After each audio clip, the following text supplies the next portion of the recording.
Curitiba in Brazil, in the southern part of Brazil. Showed how quick he was going to be. He was fastest and really did look like he was going to be the man to beat on day one.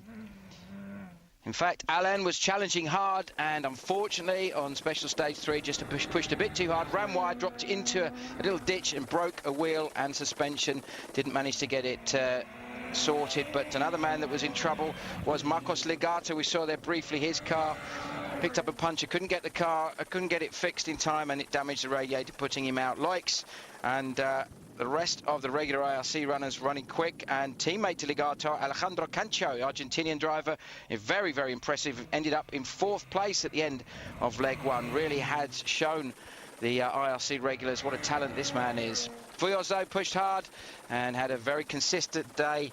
No major problems and certainly no mistakes. The Kronos team running, of course, not only the champion Vuillos, but also Freddie Loix and Chris Meek, who we've spoken about briefly already. And the man that pushed Vuillos hardest last year was Italian 2006 IRC champion Giandomenico Basso. Very quick towards the end of the year. Had some technical problems last special stage 1. He was concerned about the crests on this rally. Some of the drivers likened it a little bit like Finland in places because it's fast with crests. Some said it's a bit like New Zealand, some Mexico, some Australia. So lots of opinions. But this man was certainly the man to beat.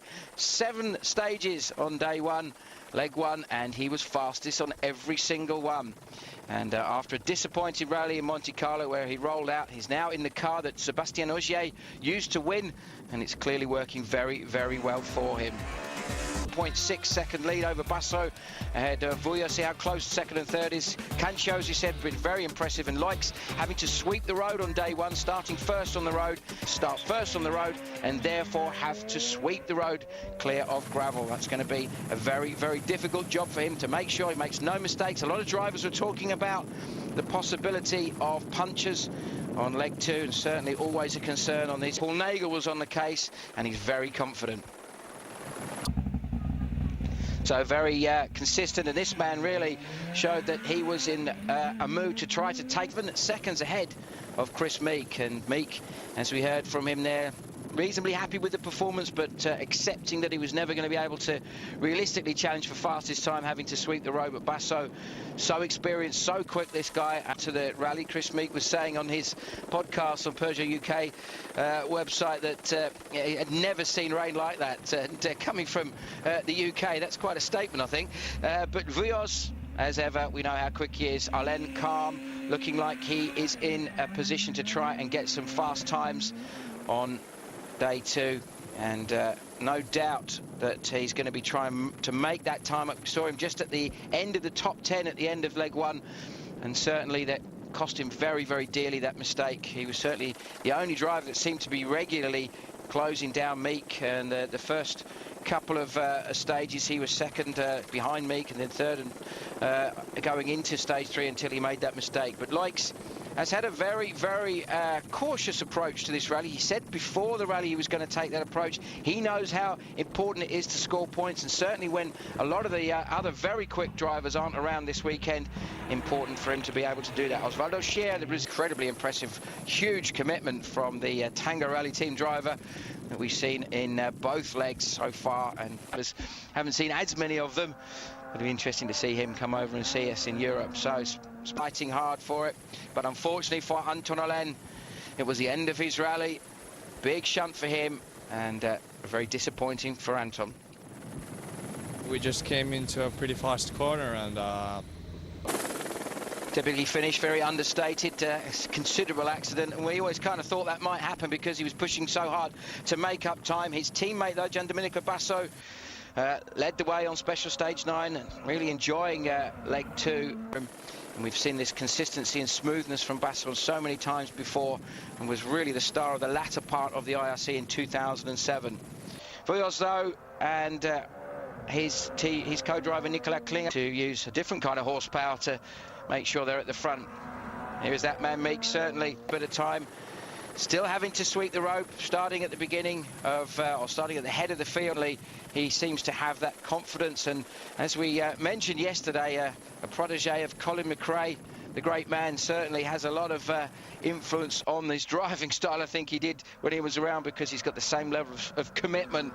And if everything stays smooth, we can see an awful lot of wins coming from Meek in the coming part of the year. Loix, though, sticking to that plan we talked about, very smooth, very calm and very careful. Fourth, Cancio, though, certainly not quite as calm.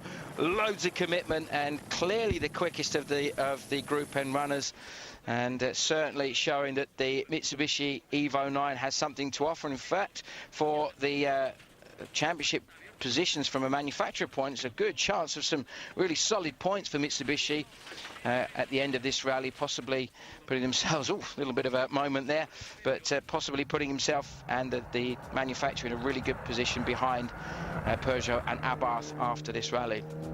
We, of course, are missing Skoda. As we said before the break, currently 5th in his Mitsubishi Lancer Evo 9. And 5th on special stage 10. The Japanese manufacturer is looking very, very good. But Meek still managing to drive a controlled rally in the Peugeot UK. Sure that everything's working well. Paul Nagel guiding him through the stages. The pace notes have obviously been put together by the team, both driver and co-driver, extremely well. And Loix finished 2nd in Monte Carlo and took 3rd on special stage 10. So could, if he maintains this form, move to the head stage. The two drivers are really battling hard. They know each other well, and they know that you can never take the eye off the other one, because they're always going to be pushing hard. And certainly it's interesting to see. So for Basso, a few problems there on the stage, but seems like the team got it sorted in service, and maybe that affected his performance a little bit. But for Vujoz on stages 11 and 12, the afternoon stages got off to a great start for him. I gave him an opportunity to rally in the UK back in 2000. He knew the pace was there, and the experienced co-drivers like Andrew Bardry and Trevor Agnew sitting next to him, and now, of course, Paul Nagel. They've got the best out of this guy. Talent was always there, and certainly a competition between him and Vujoz and clearly working well together. Basso, meanwhile, working well up to the point he got into special stage 11, pushing so hard that he lost the back end of the car. Little sort of three-quarter spin. Nothing too dramatic. Always a problem with sequential gearbox. All these cars in the S2000 run a sequential racing gearbox.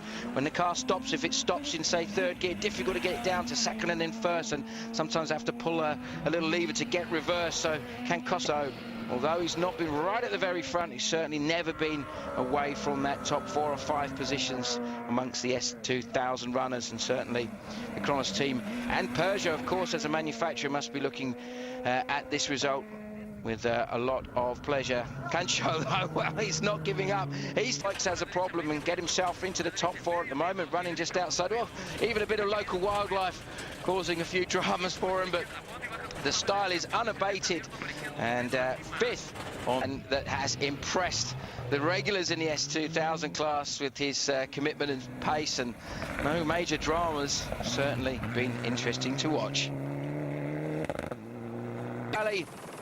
And for Chris Meek, it turned out to be a victory on the stage and a victory on the rally. A fantastic result for the 29-year-old from Dungannon.